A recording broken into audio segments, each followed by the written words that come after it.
West Virginia Humanities Council presents Uncle Abner, Master of Mysteries by Melville Davison Post. Naboth's Vineyard, read by Eric Wagoner. One hears a good deal about the sovereignty of the people in this republic, and many persons imagine it a sort of fiction, and wonder where it lies, who are the guardians of it, and how they would exercise it if the forms and agents of the law were removed. I am not one of those who speculate upon this mystery, for I have seen this primal ultimate authority naked at its work, and, having seen it, I know how mighty and how dread a thing it is. And I know where it lies, and who are the guardians of it, and how they exercise it when the need arises. There was a great crowd, for the whole country was in the courtroom. It was a notorious trial. Elihu Marsh had been shot down in his house. He had been found lying in a room with a hole through his body that one could put his thumb in. He was an irascible old man, the last of his family, and so lived alone. He had rich lands, but only a life estate in them. The remainder was to some foreign heirs. A girl from a neighboring farm came now and then to bake and put his house in order, and he kept a farmhand about the premises. Nothing had been disturbed in the house when the neighbors found Marsh. No robbery had been attempted, for the man's money, a considerable sum, remained on him. There was not much mystery about the thing, because the farmhand had disappeared. This man was a stranger in the hills. He had come from over the mountains some months before, and gone to work for Marsh. He was a big blond man, young and good-looking, of better blood, one would say, than the average laborer. He gave his name as Taylor, but he was not communicative, and little else about him was known. The country was raised, and this man was overtaken in the foothills of the mountains. He had his clothes tied into a bundle, and a long-barreled fowling piece on his shoulder. The story he told was that he and Marsh had settled that morning, and he had left the house at noon, but that he had forgotten his gun and gone back for it, had reached the house about 4 o'clock, gone into the kitchen, got his gun down from the dogwood forks over the chimney, and at once left the house. He had not seen Marsh, and did not know where he was. He admitted that this gun had been loaded with a single huge lead bullet. He had so loaded it to kill a dog that sometimes approached the house, but not close enough to be reached with a load of shot. He affected surprise when it was pointed out that the gun had been discharged. He said that he had not fired it, and had not, until then, noticed that it was empty. When asked why he had so suddenly determined to leave the country, he was silent. He was carried back and confined in the county jail, and now he was on trial at the September term of the circuit court. The court sat early, although the judge, Simon Kilrail, was a landowner and lived on his estate in the country some half-dozen miles away. He rode to the courthouse in the morning and home at night, with his legal papers in his saddle pockets. It was only when the court sat that he was a lawyer.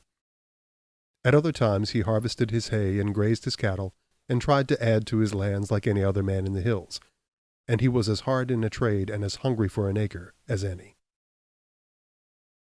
It was the sign and insignia of distinction in Virginia to own land. Mr. Jefferson had annulled the titles that George III had granted, and the land alone remained as a patent of nobility. The judge wished to be one of these landed gentry, and he had gone a good way to accomplish it. But when the court convened, he became a lawyer, and sat upon the bench with no heart in him, and a cruel tongue like the English judges. I think everybody was at this trial. My Uncle Abner and the strange old doctor, Storm, sat on a bench near the center aisle of the courtroom, and I sat behind them, for I was a half-grown lad, and permitted to witness the terrors and severities of the law. The prisoner was the center of interest. He sat with a solid countenance, like a man careless of the issues of life.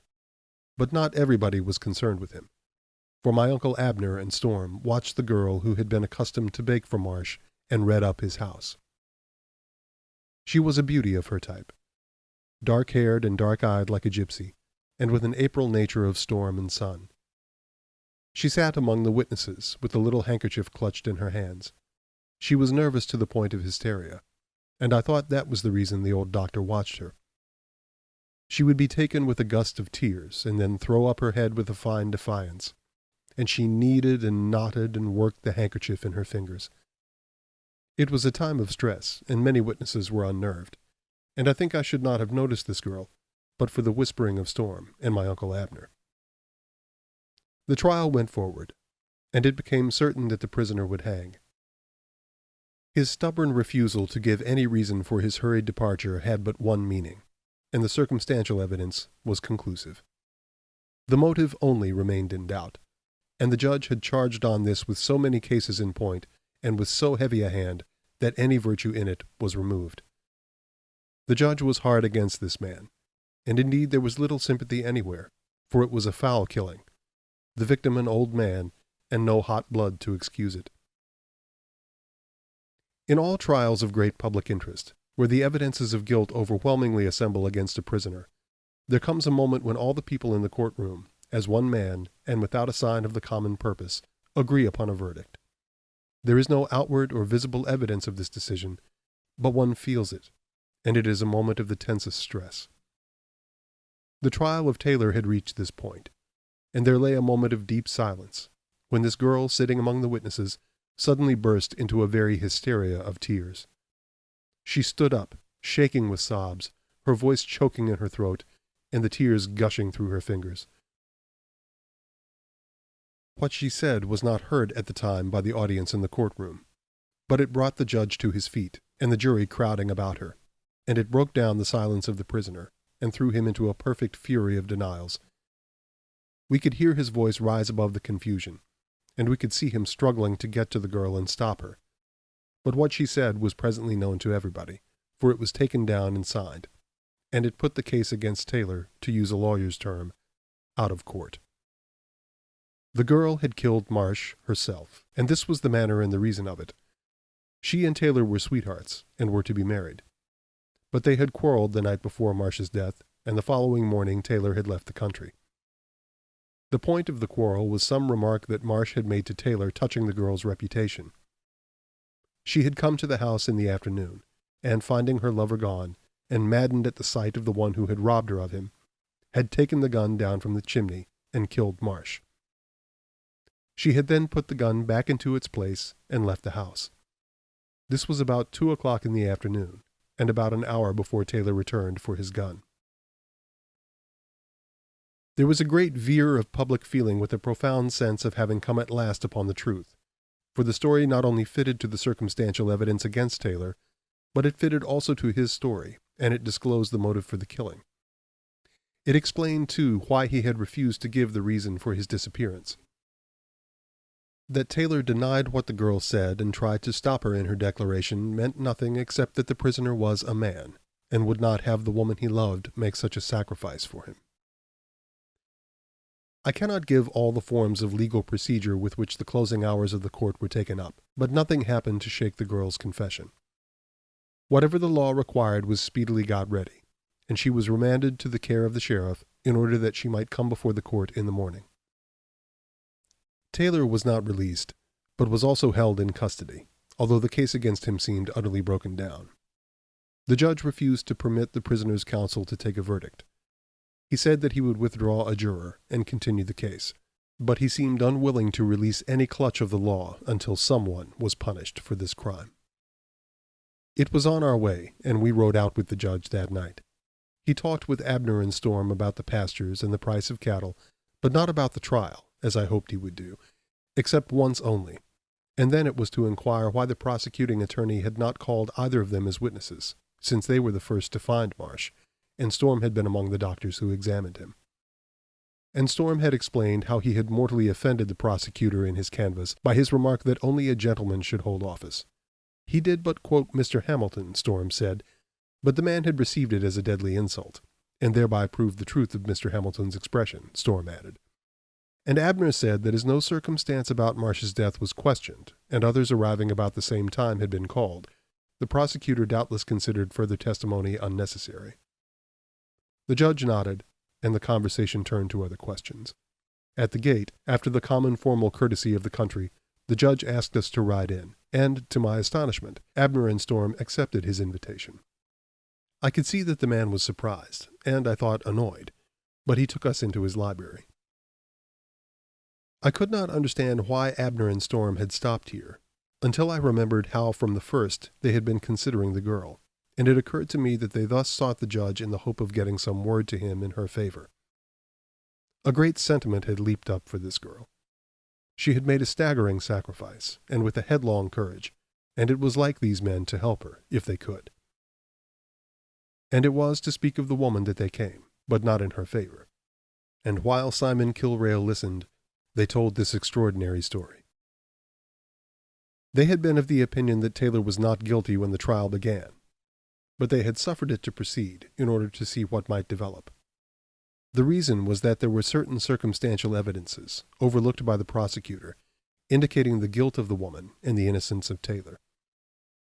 When Storm examined the body of Marsh, he discovered that the man had been killed by poison and was dead when the bullet was fired into his body. This meant that the shooting was a fabricated evidence to direct suspicion against Taylor. The woman had baked for Marsh on this morning, and the poison was in the bread, which he had eaten at noon. Abner was going on to explain something further when a servant entered and asked the judge what time it was. The man had been greatly impressed, and he now sat in a profound reflection. He took his watch out of his pocket and held it in his hand. Then he seemed to realize the question, and replied that his watch had run down. Abner gave the hour, and said that perhaps his key would wind the watch. The judge gave it to him, and he wound it and laid it on the table. Storm observed my uncle with, what I thought, a curious interest, but the judge paid no attention. He was deep in his reflection and oblivious to everything. Finally he roused himself and made his comment. "This clears the matter up," he said. "The woman killed Marsh from the motive which she gave in her confession, and she created this false evidence against Taylor because he had abandoned her. She thereby avenged herself desperately in two directions. It would be like a woman to do this, and then regret it, and confess." He then asked my uncle if he had anything further to tell him, and although I was sure that Abner was going on to say something further when the servant entered, he now replied that he had not, and asked for the horses. The judge went out to have the horses brought, and we remained in silence. My uncle was calm, as with some consuming idea, but Storm was as nervous as a cat. He was out of his chair when the door was closed, and hopping about the room looking at the law books standing on the shelves in their leather covers. Suddenly he stopped and plucked out a little volume. He whipped through it with his forefinger, smothered a great oath, and shot it into his pocket. Then he crooked his finger to my uncle, and they talked together in a recess of the window until the judge returned. We rode away. I was sure that they intended to say something to the judge in the woman's favor, for, guilty or not, it was a fine thing she had done to stand up and confess. But something in the interview had changed their purpose. Perhaps when they had heard the judge's comment they saw it would be of no use. They talked closely together as they rode, but they kept before me, and I could not hear. It was of the woman they spoke, however, for I caught a fragment.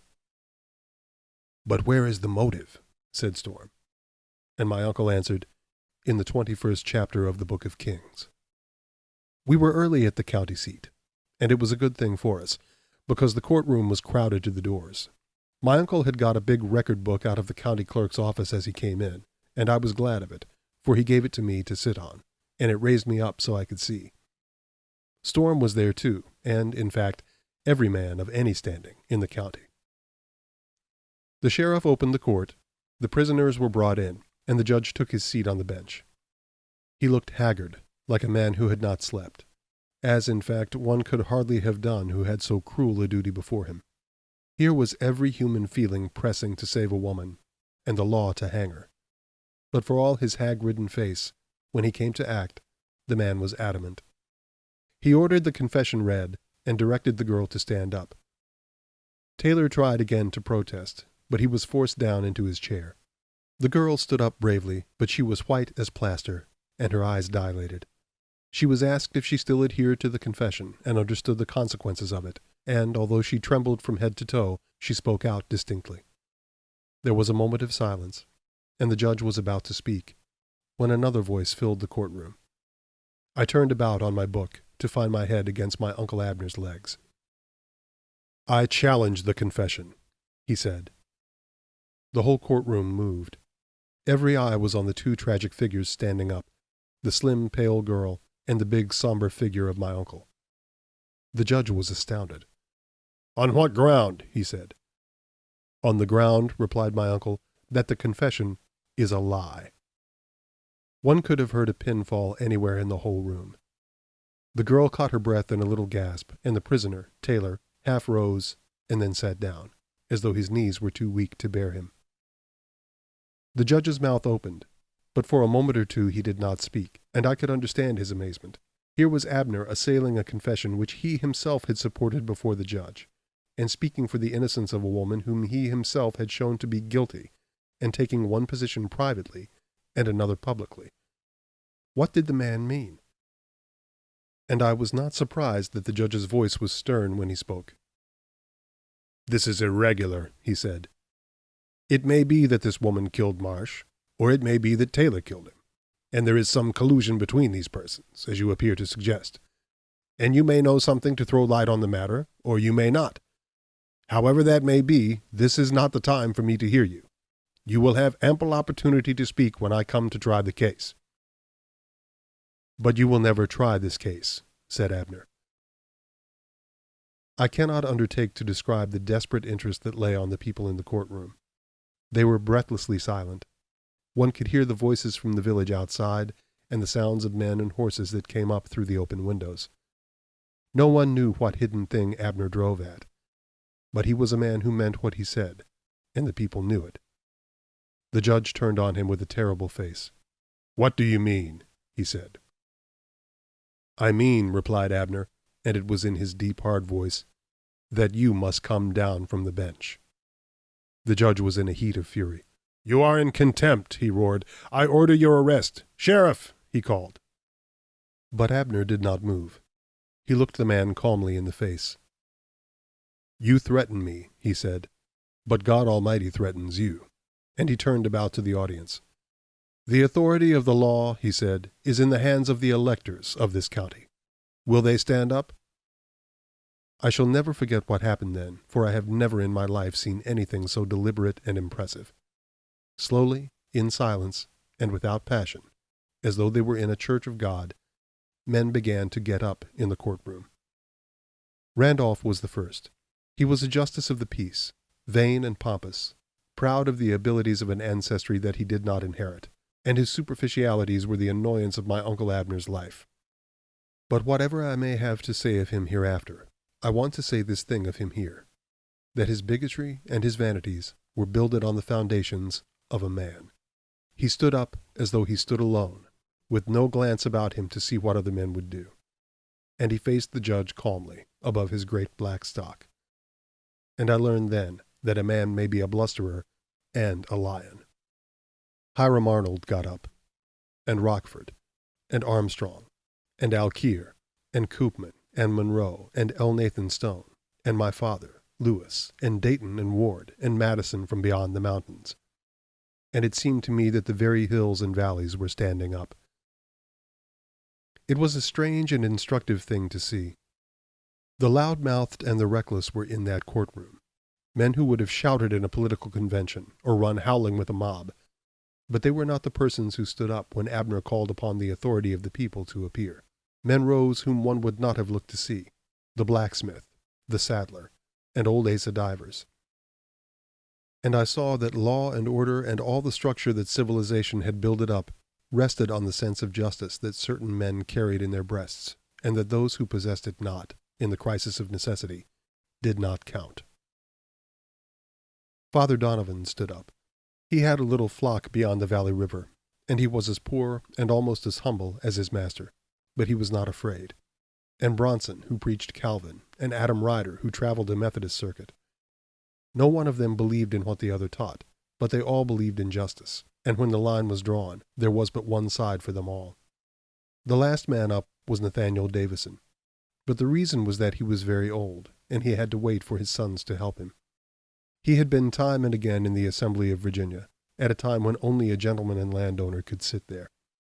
He was a just man, and honorable, and unafraid. The judge, his face purple, made a desperate effort to enforce his authority. He pounded on the desk and ordered the sheriff to clear the courtroom. But the sheriff remained standing apart. He did not lack for courage, and I think he would have faced the people if his duty had been that way. His attitude was firm, and one could mark no uncertainty upon him. But he took no step to obey what the judge commanded. The judge cried out at him in a terrible voice, "I am the representative of the law here. Go on." The sheriff was a plain man and unacquainted with the nice expressions of Mr. Jefferson, but his answer could not have been better if that gentleman had written it out for him. "I would obey the representative of the law," he said, "if I were not in the presence of the law itself." The judge rose. "This is revolution," he said. "I will send to the governor for the militia." It was Nathaniel Davison who spoke then. He was very old, and the tremors of dissolution were on him, but his voice was steady. "Sit down, Your Honor," he said. "There is no revolution here, and you do not require troops to support your authority. We are here to support it if it ought to be lawfully enforced. But the people have elevated you to the bench because they believed in your integrity, and if they have been mistaken, they would know it." He paused, as though to collect his strength, and then went on. "The presumptions of right are all with Your Honor. You administer the law upon our authority, and we stand behind you. Be assured that we will not suffer our authority to be insulted in your person." His voice grew deep and resolute. "It is a grave thing to call us up against you, and not lightly, nor for a trivial reason shall any man dare to do it." Then he turned about. "Now, Abner," he said, "what is this thing?" Young as I was, I felt that the old man spoke for the people standing in the courtroom, with their voice and their authority, and I began to fear that the measure which my uncle had taken was high-handed. But he stood there like the shadow of a great rock. "I charge him," he said, "with the murder of Elihu Marsh, and I call upon him to vacate the bench." When I think about this extraordinary event now, I wonder at the calmness with which Simon Kilrail met this blow, until I reflect that he had seen it on its way, and had got ready to meet it. But even with that preparation, it took a man of iron nerve to face an assault like that and keep every muscle in its place. He had tried violence, and had failed with it, and he had recourse now to the attitudes and mannerisms of a judicial dignity. He sat with his elbows on the table, and his clenched fingers propping up his jaw. He looked coldly at Abner, but he did not speak. And there was silence until Nathaniel Davison spoke for him. His face and his voice were like iron. "No, Abner," he said, "he shall not vacate the bench for that, nor upon the accusation of any man. We will have your proofs, if you please." The judge turned his cold face from Abner to Nathaniel Davison, and then he looked over the men standing in the courtroom. "I am not going to remain here," he said, "to be tried by a mob upon the viva voce indictment of a bystander. You may nullify your court if you like, and suspend the forms of law for yourselves. But you cannot nullify the Constitution of Virginia, nor suspend my right as a citizen of that Commonwealth. And now," he said, rising, "if you will kindly make way, I will vacate this courtroom, which your violence has converted into a chamber of sedition." The man spoke in a cold, even voice, and I thought he had presented a difficulty that could not be met. How could these men before him undertake to keep the peace of this frontier, and force its lawless elements to submit to the forms of law for trial, and deny any letter of those formalities to this man? Was the grand jury and the formal indictment and all the right and privilege of an orderly procedure for one, and not for another? It was Nathaniel Davison who met this dangerous problem. "We are not concerned," he said, "at this moment, with your rights as a citizen. The rights of private citizenship are inviolate, and they remain to you when you return to it. But you are not a private citizen. You are our agent. We have selected you to administer the law for us, and your right to act has been challenged. Well, as the authority behind you, we appear and would know the reason." The judge retained his imperturbable calm. "Do you hold me a prisoner here?" he said. "We hold you an official in your office," replied Davison. "Not only do we refuse to permit you to leave the courtroom, but we refuse to permit you to leave the bench. This court shall remain as we have set it up until it is our will to readjust it, and it shall not be changed at the pleasure or demand of any man but by us only, and for a sufficient cause shown to us." And again I was anxious for my uncle, for I saw how grave a thing it was to interfere with the authority of the people as manifested in the forms and agencies of the law. Abner must be very sure of the ground under him. And he was sure. He spoke now, with no introductory expressions, but directly, and in the simplest words. "These two persons," he said, indicating Taylor and the girl, "have each been willing to die in order to save the other. Neither is guilty of this crime. Taylor has kept silent, and the girl has lied, to the same end. This is the truth. There was a lover's quarrel, and Taylor left the country precisely as he told us, except the motive, which he would not tell lest the girl be involved. And the woman, to save him, confesses to a crime that she did not commit. Who did commit it?" He paused, and included Storm with a gesture.